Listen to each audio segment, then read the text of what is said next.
నిన్న మొన్నటి వరకు వరదలో ఉన్న బాధితులకు సంబంధించి ఎలాంటి సహాయం ఉందో మీకు తెలుసా? ఇప్పుడు ఎలాంటి సహాయం అందుతుందో మీకు తెలుసా? జగన్ ప్రభుత్వ హయాంలో కూడా గోదావరికి చాలాసార్లు వరదలు వచ్చాయి. అప్పుడు ఇచ్చిన సహాయానికి ఇప్పుడు అందుతున్న సహాయం, ఇప్పుడు విజయవాడ వరదల సందర్భంగా బాధితులకు అందుతున్న సహాయం చాలా డిఫరెంట్ కనిపిస్తోంది. ముఖ్యంగా దీనికి సంబంధించి ప్రతి ఒక్క కుటుంబానికి 1645 రూపాయలు, 1645 రూపాయలు ప్రభుత్వం ఖర్చు చేస్తోంది.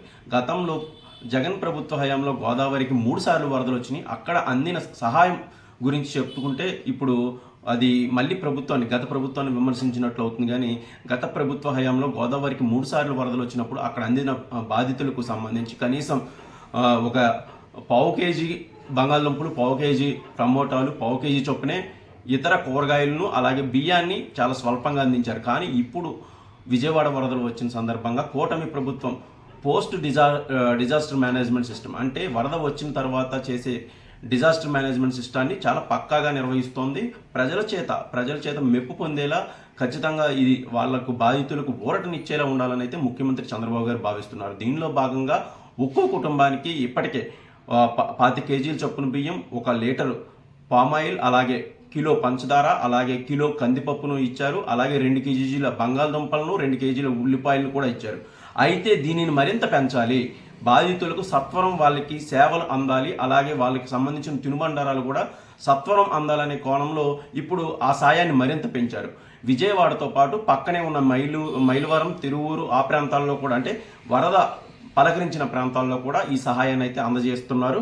దీనికి సంబంధించి ఇప్పుడు ఇచ్చిన బియ్యం, అలాగే ఉల్లిపాయలు, ఇతరత్ర వస్తువులకు తోడుగా 6 నూడిల్స్ ప్యాకెట్లు, 6 బిస్కెట్ ప్యాకెట్లు, అలాగే మంచినీళ్లకు సంబంధించి ఒక 6 వాటర్ బాటిళ్ళు, 20 కేజీలకు సంబంధించి 6 వాటర్ బాటిళ్ళు, అలాగే లీటర్న్నర పాలు, బిస్కెట్ ప్యాకెట్లు, అలాగే యాపిల్స్ ఒక 6 యాపిల్స్ ఇస్తున్నారు. ప్రతి ప్యాకెట్లో కూడా ఇవి ఉండేలా జాగ్రత్తలు తీసుకుంటున్నారు. ఇచ్చే సరుకులు కూడా చాలా నాణ్యంగా ఉండాలి, ఎక్కడ ఎటువంటి పరిస్థితుల్లో బాధితుల దగ్గర నుంచి మాట రాకూడదు అని చాలా జాగ్రత్తలు తీసుకుంటున్నారు. 6 జిల్లాల నుంచి బియ్యాన్ని ప్రొక్యూర్ చేశారు. ఇప్పటికే బియ్యం అయితే బాధితులకు అందినాయి. ఇచ్చిన బియ్యం కూడా సోనా మసూరి బియ్యం ఇస్తున్నారు. బాధితులు కూడా, తీసుకున్న వాళ్ళు కూడా, వరద బాధితులు కూడా బియ్యాన్ని చూసి చాలా హ్యాపీగా ఫీల్ అవుతున్నట్లయితే ఫీడ్బ్యాక్ వస్తుంది.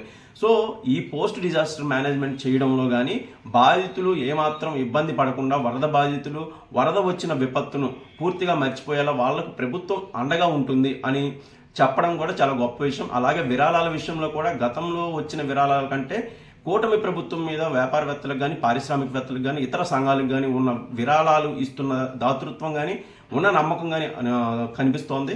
ముఖ్యంగా అన్ని ప్రభుత్వ శాఖల్లోని ఉద్యోగులు దాదాపు అందరూ ఐఏఎస్ అధికారులు, ఐపీఎస్ అధికారులతో సహా అందరూ తమ ఒకరోజు వేతనాన్ని అలాగే విరాళంగా ఇవ్వడం అయితే చాలా మంచి విషయం. అందరూ కలిసికట్టుగా ఉండాలి ఒక విపత్తు వచ్చిన వేళ అనేది అయితే స్పష్టంగా కనిపిస్తోంది. మరోవైపు సినీ నటులు స్పందిస్తున్నారు, పారిశ్రామికవేత్తలు స్పందిస్తున్నారు. సీఎం ఎక్కడికి వెళ్ళినా విరాళాలు అందుతున్నాయి. అలాగే ఉప ముఖ్యమంత్రి వర్యులు పవన్ కళ్యాణ్ గారు ఎక్కడికి వెళ్ళినా విరాళాలు అందుతున్నాయి. విరాళాలతో పాటు ఈ విరాళాలను చక్కబెట్టే, అంటే వాటిని పూర్తిగా బాధితులకు అందించే ప్రక్రియ కూడా చాలా వేగంగా ఉంది. ఇది మొత్తం ఒక కిట్ రూపంలో, మొత్తం ఇప్పుడు అదనంగా యాడ్ చేసినవి కూడా కిట్ రూపంలో ఇస్తున్నారు. దీనిని అయితే ఆయా ప్రాంతాల్లో ఉన్న ఆధార్ కార్డులు, అలాగే బియ్యం రేషన్ కార్డుల ఆధారంగా బాధితులు వచ్చి ఒక సంతకం పెట్టి తీసుకువెళ్తే వెంటనే ఇచ్చేలా ఏర్పాట్లు చేశారు. ఎక్కడ వివాదం లేకుండా, ధనిక పేద అనే తేడా లేకుండా వరద బాధిత ప్రాంతాల్లో ఎవరు వచ్చినా ఆ కిట్టు ఒక సంతకం పెట్టినా తీసుకెళ్లే పద్ధతిని అయితే అనుసరిస్తున్నారు. చాలా ఎక్కువగా దీనికైతే ఖర్చు చేస్తున్నారు. ప్రస్తుతానికైతే వరద బాధిత ప్రాంతాల్లో సుమారుగా దీనికోసం 40 కోట్ల రూపాయల మేర ప్రభుత్వం ఖర్చు చేసింది. ఇంకా ఎంతైనా సరే వరద బాధితులకు ఇంకా అదనంగా ఎలాంటి ఏర్పాట్లు చేయడానికైనా సరే సిద్ధంగా ఉన్నట్లయితే తెలుస్తోంది. ప్రస్తుతం రాష్ట్రంలో వర్షాలు తగ్గుముఖం పట్టాయి. పూర్తి స్థాయిలో వాటర్ ఫ్లో కూడా చాలా తగ్గింది.